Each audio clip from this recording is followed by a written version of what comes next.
And I don't know anyone else in this world that doesn't get excited to talk about money. So we're going to get to that. I'm a little curious though. A person with a last name that's got 3 E's in it like that tells me you're fancy and you're doing too much. Oh gosh. Where does the last name Greene with all those E's come from?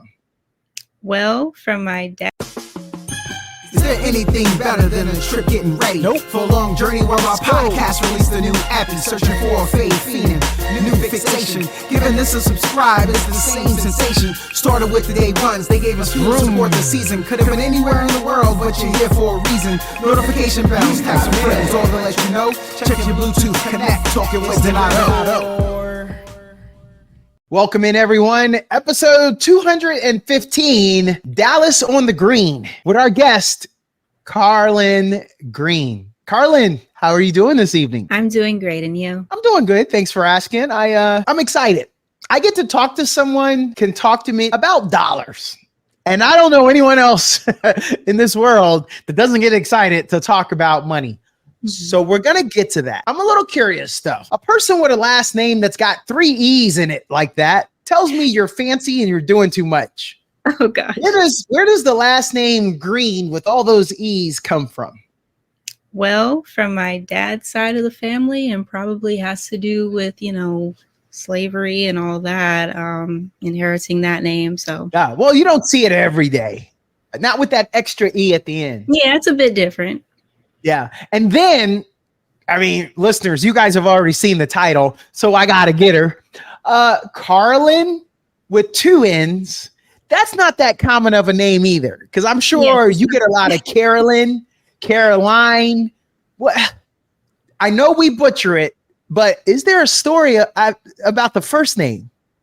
Yes. So I was actually named after my grandmother, whose name is Carlynn. And so they just wanted to make my name a bit different. So it's called Carlynn instead. But of course, people commonly mispronounce my name, and instead they'll say Carolyn. So I'm used to it. Yeah. Yeah. Apologies for those of us who read too fast. I knew it. And even I had a brief moment there. I was like, oh, nope, Carlynn. Mm-hmm. So let's see if I can keep it together all the way throughout. So Carlynn, one of the first things I am so interested to talk about is you wrote a book. Let's start there. I've had authors on, but you look like the youngest author. Did you write it last year in homeroom before you graduated high school? What the heck? So I actually have several books. I have 4 books out, but my very first one, that is titled The Scholarship Algorithm. I wrote that back in 2020. And so basically it gives my step-by-step strategies on how I was able to win 30 scholarships between undergrad and graduate school, and how I've helped other students since 2017 win millions and graduate debt-free as well. Oh, she's about to be our new best friend. We'll have season 2 starting here. But something tells me we're going to be finishing season 1 with perhaps the most important and popular guest. All right, a little bit about it. So you have 4 published books. And so that's going to help students with financial aid, as well as you're also helping with college admissions and also career advice. This sounds like a one-stop shop. What we need some names of books. I want my listeners to get distracted, go over to some outlets, find out where these books are. Please fill us in. Yes. So my other books are titled Studies and Scholarships Abroad. So that's for students who are like international students who want to study abroad, or perhaps are non-citizens studying within the U.S. My other book is called Disabled Debt-Free Degree. So that book is for students who have health conditions, disabilities. There's a lot of lesser known financial aid specifically for them, as well as college admissions advice relating to them. And then finally, my other book is called School Code. So that goes more into detail about how to excel academically, as well as college admissions and getting a job upon graduation. Your first book, The Scholarship Algorithm. I need to know, what was your muse? I'm going to guess here. You're some rich girl, inherited like millions of dollars in a trust fund, but you look down at us lowly friends of yours in college and you realize, oh, Donato, you're working at McDonald's. Your car keeps breaking down. You're so poor. Let me help you out. And then you started doing some research. How close am I? Not that close at all.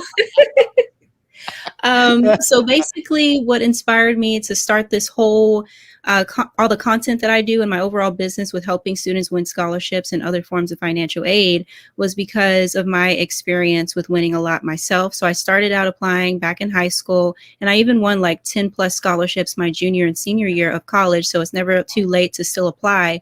And so as a result of winning all these scholarships, I just really wanted to give people a step-by-step process on how to go about this, because it took me basically years of trial and error to finally figure out exactly what works, what can drastically increase your chances of winning. So I just wanted to make the information more accessible to others. Let's say I already have a book or heard of a book.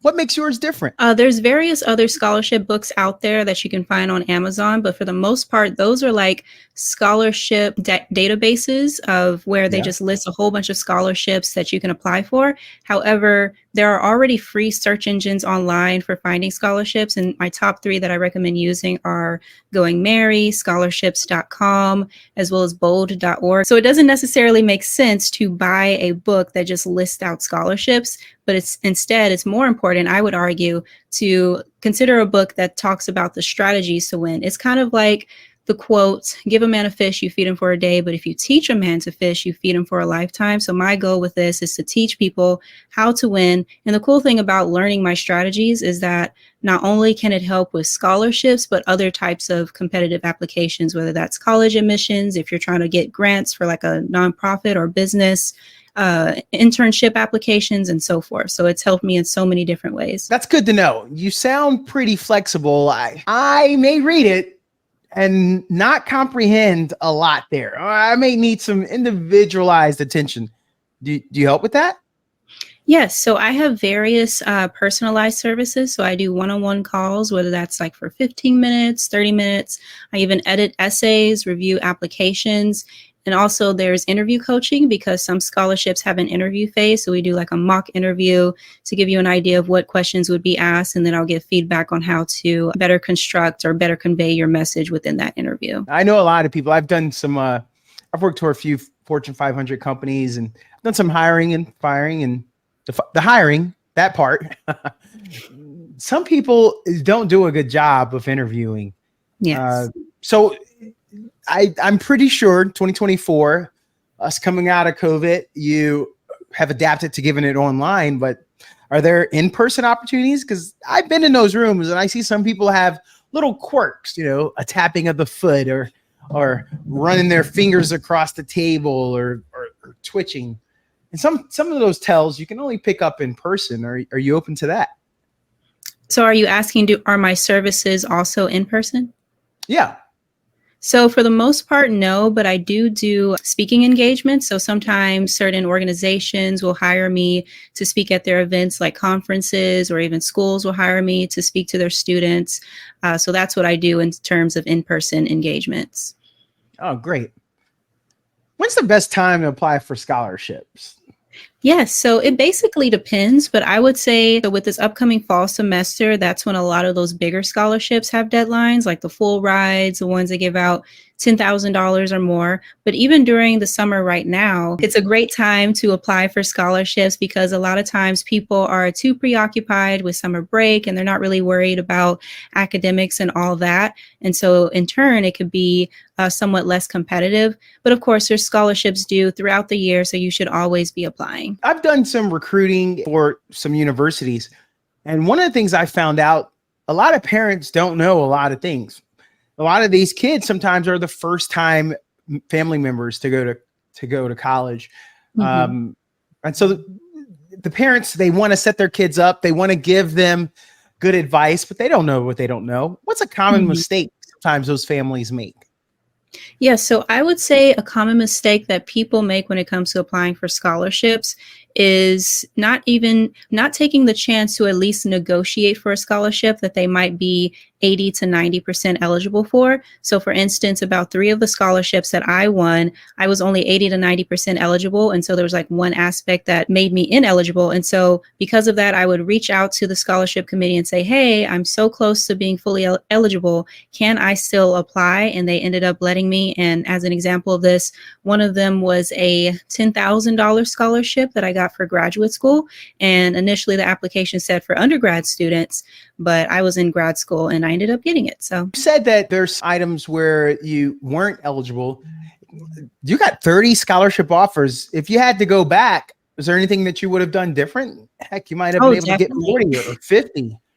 Yeah, I would have done a lot different. So I would have especially applied like basically right now. Like let's say that I was back to being a senior in high school, right? Well, that is the prime time to apply for a lot of scholarships because there's a lot more funding available for seniors who will be incoming freshmen into college. So, but back in high school, I was too preoccupied with marching band. I was a flute player. And so I went to a very competitive high school. It was called Duncanville High School, where we would always like go to state for marching band. And so that was a top priority at the time. So I only really got serious with applying for scholarships back to back my spring semester of senior year. Oh, yeah, I get that. I mean, it's here in Texas, football is king. And we get distracted by some of these sports sometimes, just like you and your activity with band. And so, all right. So we have to make sure, parents out there, we have to make sure that we multitask. Some weekends, some off days from our activities. Maybe we can draw an eye towards these scholarship processes. You would agree? Yes, right. yes. That's good. I hear a lot of things. Sometimes you hear, oh, this person won $1 million. They got $1.7 million.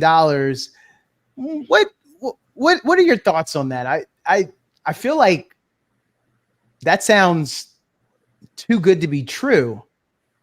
It is attainable. So it is attainable, but at the same time, often it is too good to be true because often when you hear those stories, a student is basically adding up the accumulated amount of financial aid offers they got from various schools that they apply to. And 9 times out of 10, when those students are winning $1 million or more in scholarships, they applied for a lot of schools, right? So I'm talking like 10 schools, 20, 30, or even up to 50 schools I've seen. At the end of the day, you can only really go to one specific university or college, right? And so all that other money, it won't be awarded to you. It will eventually go to someone else. And so I would say to mainly instead, if you can, prioritize applying for external scholarships, and external scholarships can be used at just about any university. So basically, the majority of the scholarships that I personally won for my own education, they were external scholarships. And so I actually got to keep the majority of my money. You help students win. It sounds, I feel pretty confident that if I work with you, I'm feeling like we're going to get some money here. How do you go about that?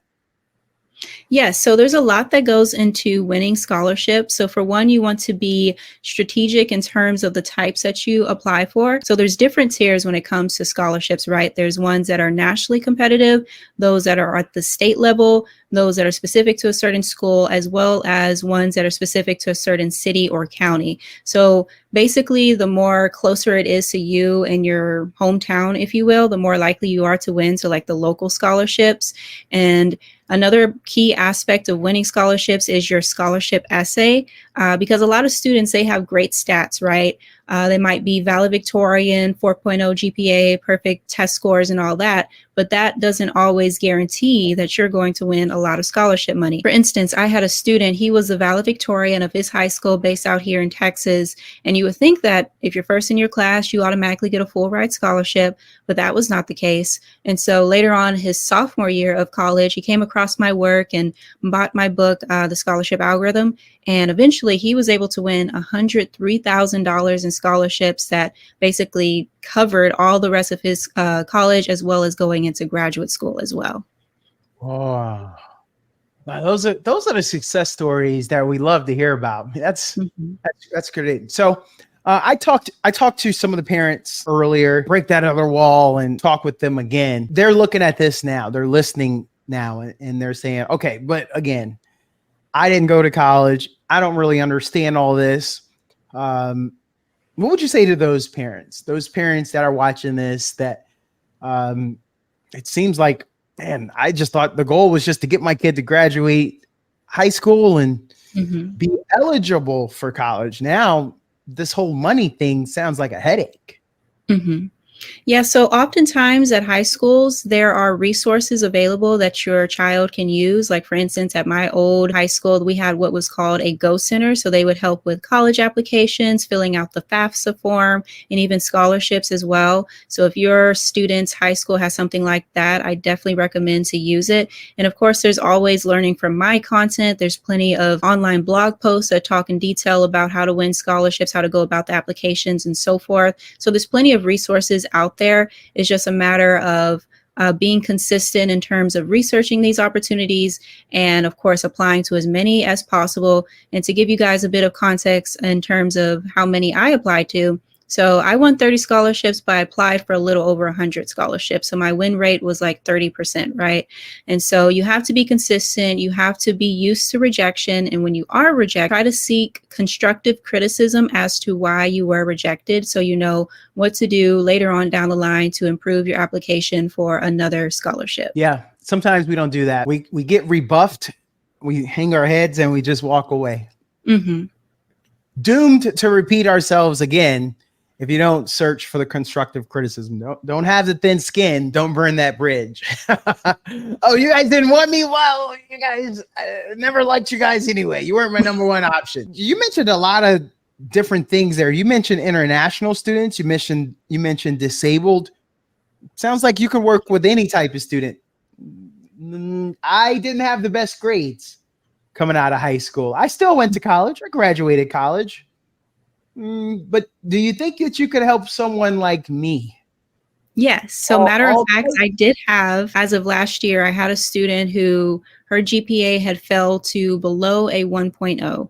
And so eventually she came across my work and she won a little over $100,000 in scholarships as a current college student, which is a lot harder to do because, again, most of the financial aid out there is reserved for incoming freshmen, so like high school seniors, right?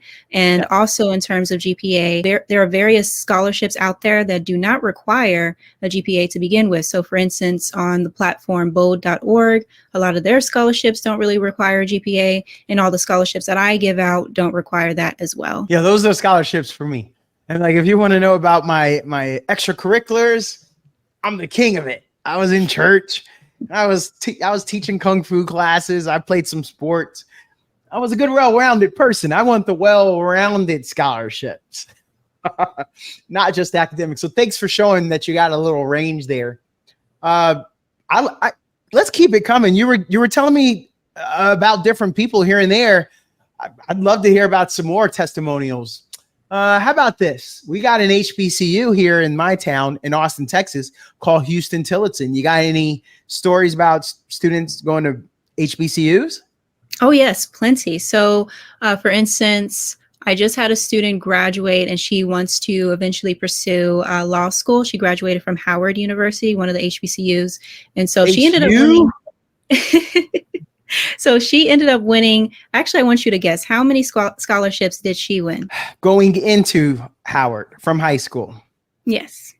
Okay, so she's going to I believe she won most of her scholarships as a current college student. So yeah. Okay. Well, that's still good. That still feeds into, I was going to say, one of the preeminent HBCUs. A lot of people are impressed with that. You don't try to go to Howard unless you about that business. I'm going to say 14 scholarships. So she actually won twice as many scholarships as I did. So 60. What? Yeah. She beat my record. Oh my God. Well, I mean, she was with the scholarship guru. All right. Yes. That's what we're doing. Oh, wow. And you said you were going to teach us how to fish. Well, she found the watering hole. Fishing was good. Oh yeah, she definitely did. You get a fish. You get a fish. And she graduated debt free, so I'm so proud of her. Oh, yeah, that feels good. That wow. You something tells me you make a lot of friends. Someone again like me, and I wasn't valedictorian or salutatorian. I wasn't dumb. I just, didn't do a lot of homework. I was, very, very communicative in school. Just put it that way. Talked a lot. Perfect attendance. So for people like me, how could I increase my chances of winning? So I'd say for you, you would mainly focus on scholarships that prioritize essays, as well as scholarships that have a video submission component to it, because of your personality and all that can really shine throughout your application, right? So some examples of scholarships that require a video include the Dr. Pepper Scholarship and the Taco Bell Scholarship. And both of which I've already helped multiple students win. And so with the Taco Bell scholarship, this one can vary from like $5,000 to like $25,000. And then the and as for the Dr. Pepper scholarship, this also varies from like 10,000 upwards to 100,000. So that student that I mentioned earlier, who was based here in Texas and was valedictorian, but still didn't get a full ride. Well, he won the Dr. Pepper scholarship back in 2020, studied my book, and he got $100,000 from that scholarship. Oh. Okay. What about the opposite? Those good students that they're doing all the homework. They're asking for more work. The valedictorians, salutatorians, but again, first time, their parents didn't go to college, so maybe they didn't have a good guide. What about them? So I'd say for those students, again, they can apply for those types of scholarships as well, but then also to really look into scholarships that, let's say, are more specific to their study concentration. Because I imagine if they're top of their class, they're probably already taking some courses relating to what they're wanting to study once in college. And so typically scholarships that are for specific study concentrations prefer applicants who already have some level of experience as it relates to that field. So whether that's related coursework, doing an internship, being in some sort of summer program, and so forth. Listen, I know that there's some misconceptions out there that people have about scholarship, like, oh, you got to know somebody, or they're only looking for one type. How about, I don't have the best handwriting, so they're not going to take me. What would you say about those misconceptions? Well, in terms of handwriting, most applications prefer for you to have like typed up applications, so they're not really wanting handwritten applications in the first place. But in terms of outside of that, other misconceptions about scholarships are mainly in regards to who exactly can win them in the first. There's this misconception that if you come from a higher income household that you can't win scholarships, but that's not accurate. I literally had, as of 2 years ago, one of the parents, her son, who's in my scholarship program, he was able to win 10 scholarships despite their very high income based out in California. And then another misconception people have is that the vast majority of people winning scholarships are Black. I often get comments in my comment section on social media saying that, oh, all the scholarships are going to Black people, none for white people. But actually, according to data out there from researchers, per capita, most scholarships are given out to white students.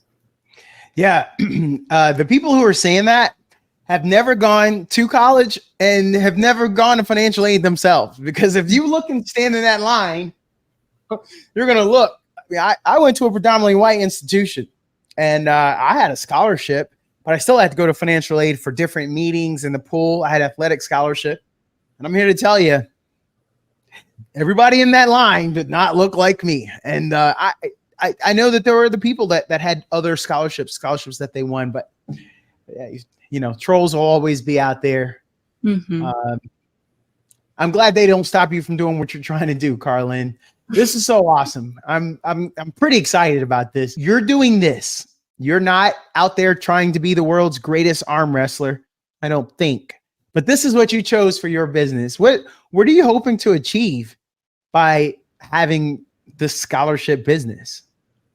Yeah, so one of my main goals with this is basically Well, for one, diversifying certain career fields that are oftentimes gatekept by whether or not you have a college degree. And of course, what prevents people so often from even obtaining that is the financial component of going to college. So that's one thing. And then another thing is curbing the student loan debt crisis, especially in terms of the Black community, our community, because unfortunately we owe the most in student loan debt and have some of the lowest graduation rates as well. Yeah, you're gonna have your work cut out for you there. Here's what I'm a little curious about. When you have your book, I'd like to start with the first one because I love the name, Scholarship Algorithm. Man, I love that name. Where can your audience get it? How accessible is the book? Yes, so my book is available on my website as well as on Amazon, Walmart, and Barnes & Noble. Oh, okay. Oh, yeah. Well, if we can't find it there, our eyes are closed, basically. I just wanted to make sure that everyone knew that there's accessibility. But I will say this. It is available with Walmart and Target and Barnes & Noble, but it only shows if you purchase it from their website. So it's not there if you were to physically show up at their grocery store or store. A little bit about your background. Could you tell us about your background and how you became a scholarship expert? I mean, I feel like you could have just taken the money and ran, but I guess you got the itch to want to help the rest of us. Yes. So basically, well, it tied into what I was studying in college, right? So I majored in broadcast journalism. And so in 2017, I started a YouTube channel of where I wanted to basically teach people how to emulate my results while also getting my foot into the world of broadcasting and video production and all that. And so it essentially just went hand in hand with that. Yeah. I like that. Scholarships, financial aid. I know that's the win. I mean, I guess that's what you specialize in. Those are the two that you like to. But you did also say that if there are others that are interested in grants, that would be an opportunity for nonprofits. Heck, I'm in the process of trying to get that myself. So you haven't heard the last of me. What makes you feel the most rewarded of your experiences? You sound like you're pretty proud of the young lady that went to Howard. She doubled up what you accomplished. Any other rewarding experiences you'd like to share? I'd say, well, outside of the testimonials that I get just about every single day from students and parents who have won scholarships using my resources and advice, outside of that, some of the recognition that I've been able to get. So for instance, I was in the TikTok for Black Creatives program, the LinkedIn Accelerator program, and between those two programs, I was awarded $65,000 in grants for my business. And then I even won the TikTok Creator Award, which was super cool. I honestly was not expecting to win that at all, but I walked up on stage there, gave my speech from my phone with my hand kind of shaking as well. And so having that experience was just very rewarding because there were moments that I just felt like I should stop creating this content because for the longest, it wasn't really getting much engagement, right? So I started on YouTube. And so with YouTube's algorithm at the time, and even still till today, it wasn't promoting my stuff because with how YouTube works, you have to intentionally look for that. And for a lot of people, they don't really intentionally look for scholarships, unfortunately. But with the algorithm with TikTok and Instagram, where I mainly have my content now, it instead recommends content to you as you're scrolling down your For You page. So because of that difference in their algorithm, my content was getting more exposure and helping more people along the way. Oh, yeah. This scholarship process, as I mentioned, for some parents and students, it's intimidating. Sometimes when you're hesitant, you make mistakes. What are some common mistakes students make when applying for a scholarship? Or do we forget to? Was it when you're passing in your test? If you forget to write your name at the top, you get 0 points. What are some common mistakes we make? So I would say one of the other common mistakes students make is simply not fulfilling all parts of the criteria for that specific application, right? So for instance, I spent hours and hours filling out an application years ago for the Doodle for Google scholarship, which I believe is about $30,000. And one of the elements of it said to attach your design, because we had to actually create a certain design as a certain type of file. But I accidentally did, at the time I didn't realize it, but I accidentally submitted that file as a different type of file. And so because of that, I had accidentally disqualified myself for that award. And so I ended up wasting so many hours of my time just because of that one error. So I would say before you ever submit an application, make sure to double, triple check that everything is right and that your application is grammatically correct as well. Oh, man, that's, yeah. Check, recheck, then check again. That's my motto. All right. So if I'm building the perfect scholarship application, what building blocks, what are those key elements you think I should focus on?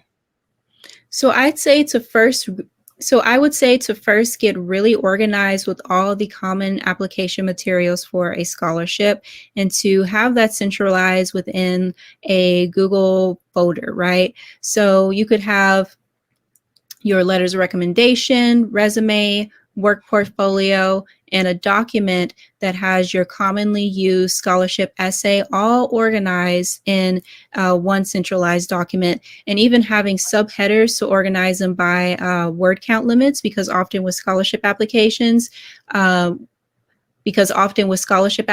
they have different word count limits. So the first section of your header could be the 250 word version, then the 500 word version, 750 word, just so you can easily copy and paste that for other applications and save yourself a lot of time. Oh, I like that. Again, this process is new to us. And this is the oldest kid. Maybe we went to college, husband and wife, but we've been out of college for 23 years. You know, we feel like a whole generation has passed. You know, I'm pretty sure that we're not going to be so sure that we know what scholarship's going to fit our kids' profile or their goals. How do we navigate that? So I would say to first take the time to just go through various types of scholarships that are out there. So for instance, there's scholarships for those with disabilities, as I mentioned earlier, those based off of merit, athletic talent, certain artistic abilities, just basically getting a feel for all the different types of scholarships out there and then experimenting with those different types to see which you are more likely to win. Seeing results within certain types of categories of scholarships, that should primarily be your focus moving forward. All right. I feel like I need to see like a timeline. What's the typical timeline for applying for scholarships looking like? Where I live, school starts tomorrow for everybody. So do I start looking now? Should I have started looking over the summer going into my senior year of high school? Yeah, it definitely would have been recommended to look earlier, so around this summer, because of course the first couple of months going into your senior year of high school can be very hectic. And so if you can already have the research process out of the way, or even let's say that the student doesn't have time to do that, well, you as a parent can go in and do that for them, and then their role would just be to submit the applications. Yeah. Well, I plan to have these parents helping me out. I know our young listeners, that's what they're saying. Oh yeah, my mom and dad, they're going to help me. Yeah, you definitely don't try to do this all on your own. Take it from the scholarship guru. It sounds like a team effort here. You were telling someone like me, I probably should do a compelling scholarship essay. They don't want to know about my grades. They don't need to know about my grades. What could you tell me? What advice do you have for someone that's trying to do that? Yes, so I would say one thing that you could consider implementing within your writing is scarcity and urgency, which is often used in marketing practices. So basically with scarcity, you would be communicating as to why you specifically are needed in that field, perhaps more than others. And then with urgency, you would be communicating in terms of how you are needed now. And so I oftentimes use this within And so I oftentimes use this when I am editing student scholarship essays. And for whatever reason, the vast majority of essays I edit are from nursing students. Perhaps some nursing school recommended my services. I don't know, but like 70% of them are nursing students. And as a result of mainly this strategy, I've helped a lot of students win scholarships after editing their essays. Like for instance, when it comes to nursing school or medical school, right? Oftentimes people already have excellent stats, right? And so you need something else to stand out against this competition. And so that's where the essay comes into place, as well as being able to communicate urgency and scarcity. Okay. Yeah, I like that. I'm pretty well connected. You know, people know me. I told you I did a lot of extracurriculars, right? Because of that, I expect I would have some pretty good recommendation letters. There's got to be some value in that. And I was just kind of curious, maybe I'm as a student, I'm a rare jewel. How can students ensure that they get strong recommendation letters? Yes. So in terms of letters of recommendation here, I highly recommend to first get acquainted with your teachers, with your professors as soon as possible. Try to go to their office hours and engage with them as much as you can. And then once you feel that you have them pretty comfortable, as well as they have a pretty good understanding of your work ethic and character, then you can go in with asking, hey, can you write me a letter of recommendation? And once they do, also ask for a copy of that letter, as well as if you have their permission to modify it according to your new audience when you're applying for a whole bunch of other scholarships. Because the last thing you want to do is constantly reach out to them over and over again, asking if they can submit another letter on your behalf or write a whole new letter again and again. So it helps to streamline that process a bit more. And in terms of who these letters of recommendations can come from, so for instance, there's like teachers, professors, employers, coworkers, and it could even come from a fellow classmate. So one of my strongest of letters of recommendation back when I was applying to scholarships junior and senior year of high school was from a classmate who at the time was a graduate student. And so within her letter, she basically communicated how I went above and beyond on the final project we did together, which was essentially us creating our own original show. And she said, working together with me felt like she was working on the Oprah Winfrey show, which is a huge, huge compliment. And her letter was honestly the strongest out of all three of the letters that I would commonly use for my application. Oh, I like that. Yeah, any mention of Oprah sounds like a game winner. So we used me as an example. I told you, I, as a student, I had a lot of extracurricular involvement. You sound pretty confident. I think that it could play an integral role in the scholarship process for me, for those of us who have those extracurriculars. Yes, so definitely make sure to communicate that within your application, but then also go into how it helps you in terms of like developing your character or perhaps with those certain extracurriculars or even like volunteer hours, how you were able to uniquely contribute to your community. So being able to communicate that as well can really help. Yeah, I really like that. You're making me feel very confident. I may have to. What degrees are out there for me to chase right now? I mean, you and me, you're going to help me with a grant to help the podcast. We're going to go get some more degrees to put on my wall. And so, yeah, you're a one-stop shop for me. We're going to be working together here. All right. What should students do? I want to talk some strategies and tips here specifically.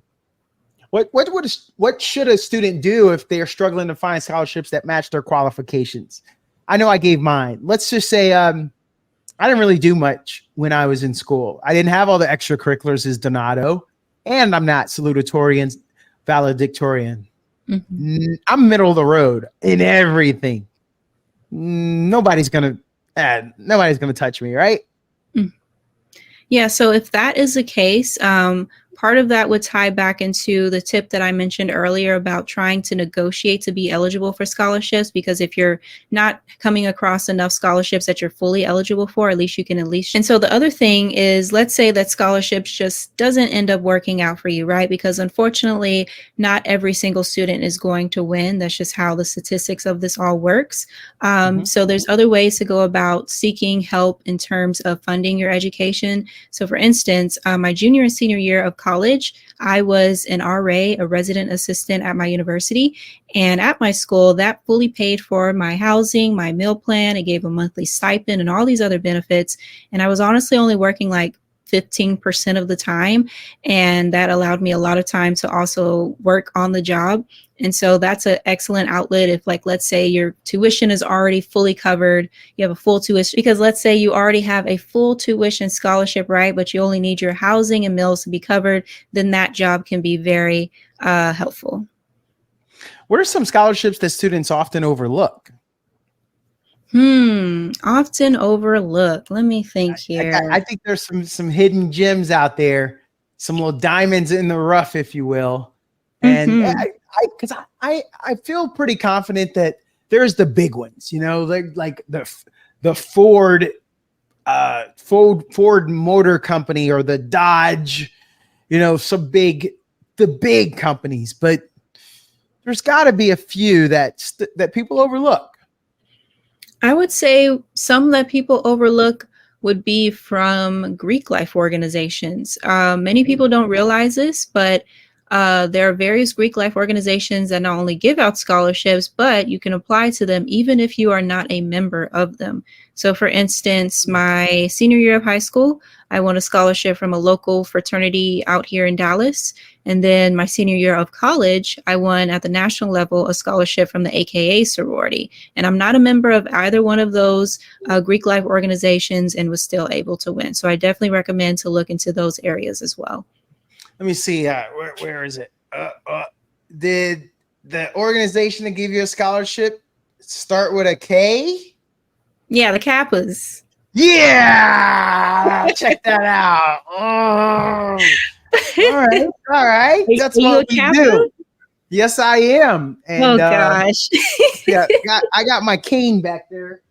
And then of course my brick. Oh yeah, all right. That's what we do. We see talent out there, helping a young lady achieve her dreams.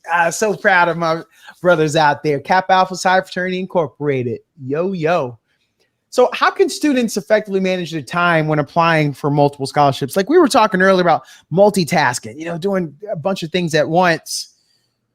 I'm still in my extracurriculars, you know, I'm still trying to enjoy senior year of high school. You got any tips to help us juggle it all, if you will? Yes, so there are actually certain platforms, some of which I already mentioned earlier in this interview, that have a function that enables you to bulk apply for scholarships that have similar criteria. So for instance, with goingmerry.com, which is spelled GOINGMERRY,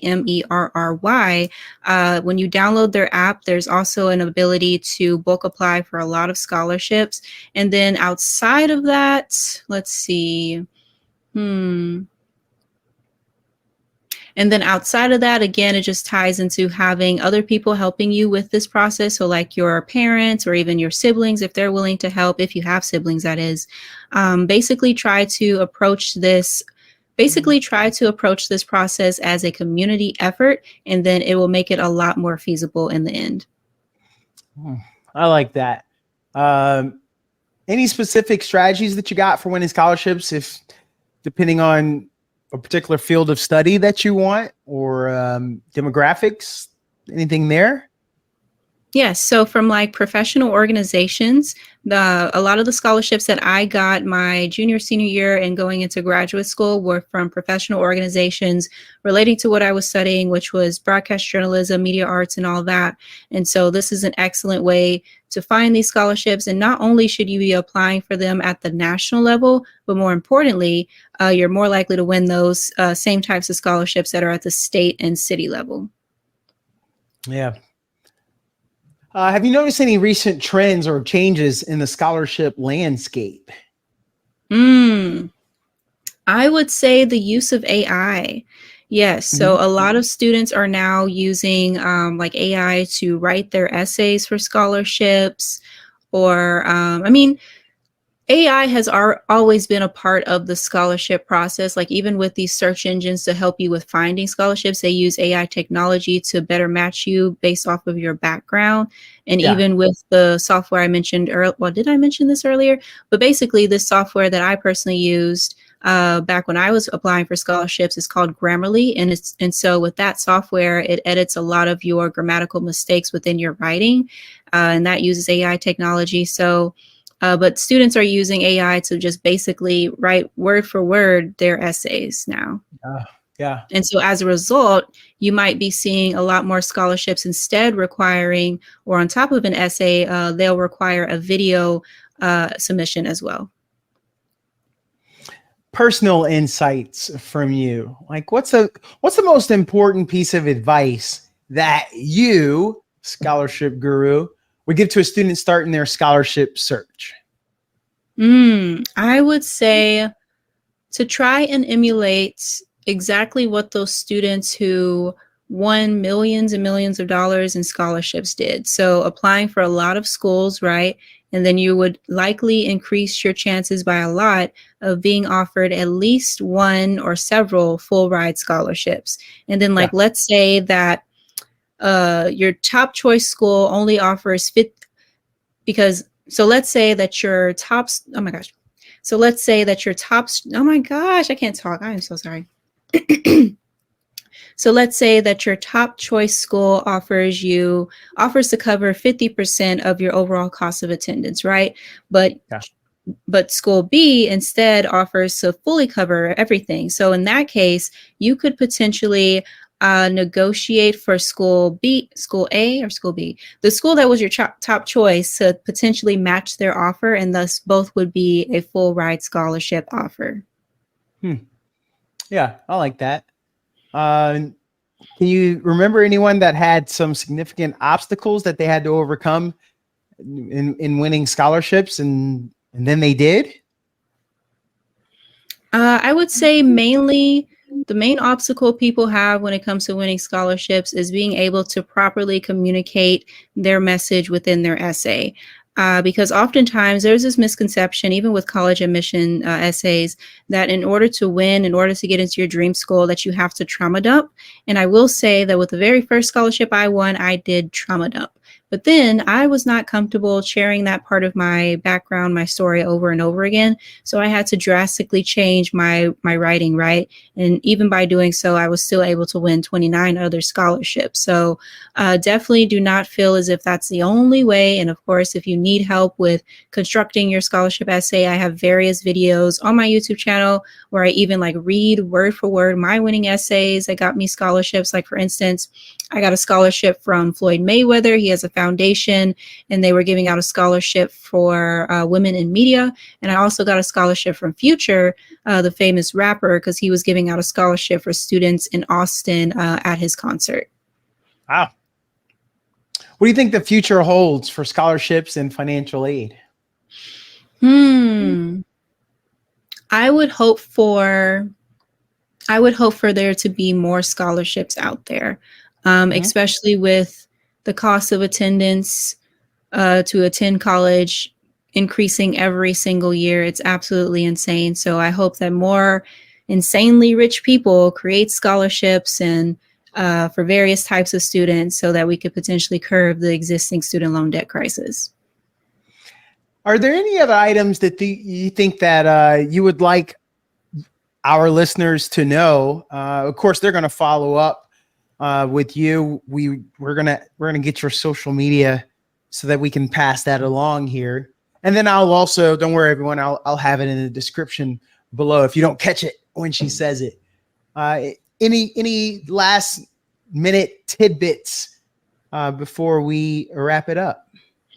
Let me take a moment to think here. What have I not yet said? If there's a mantra or a little tidbit of motivation you want to give us when we realize, school starts in 2 weeks for me and I haven't started anything yet, and I know I'm going to need the money. Yes. So I would say just know that what's meant for you will eventually come to you. Um, so, for instance, one of the scholarships that I was awarded, but then ended up getting denied, and that was only because of a technical error. Like I had submitted on time, and I have the timestamps, I have the timestamp proof and everything that I accepted the award. But for whatever reason, their email system on their end did not see that I said that. And so they ended up giving that scholarship to someone else. And so with that scholarship, it came with a component of where I had to work like X amount of hours in order to maintain my award. And so I was devastated by that, but literally the very next day, that was when I was awarded. That was when I was awarded that other $10,000 scholarship I talked about for graduate school. And with that scholarship, it didn't require me to work X amount of hours. So I ended up getting the better end of the stick, if you will, with that one. And a final tip here when it comes to scholarships, make sure to check your spam folder on your email. I've had 2 or even 3 scholarships accidentally filtered to there, or even like the promotions tab on my Gmail. And so you don't want to miss out on that, because a lot of scholarships, they'll give you X amount of days to accept the offer. But if you don't, they'll just go ahead and give the money to someone else. How can we find you on social media if anyone wants to gain more info, have a little back and forth?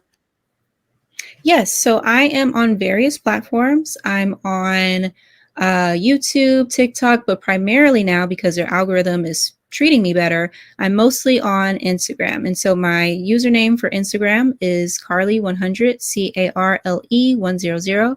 And then my usernames for TikTok and Instagram is ESP Daniela. Carlynn, Greene, thank you for your time today. And most importantly, thank you for talking with Donato. Yes, thank you so much for having me.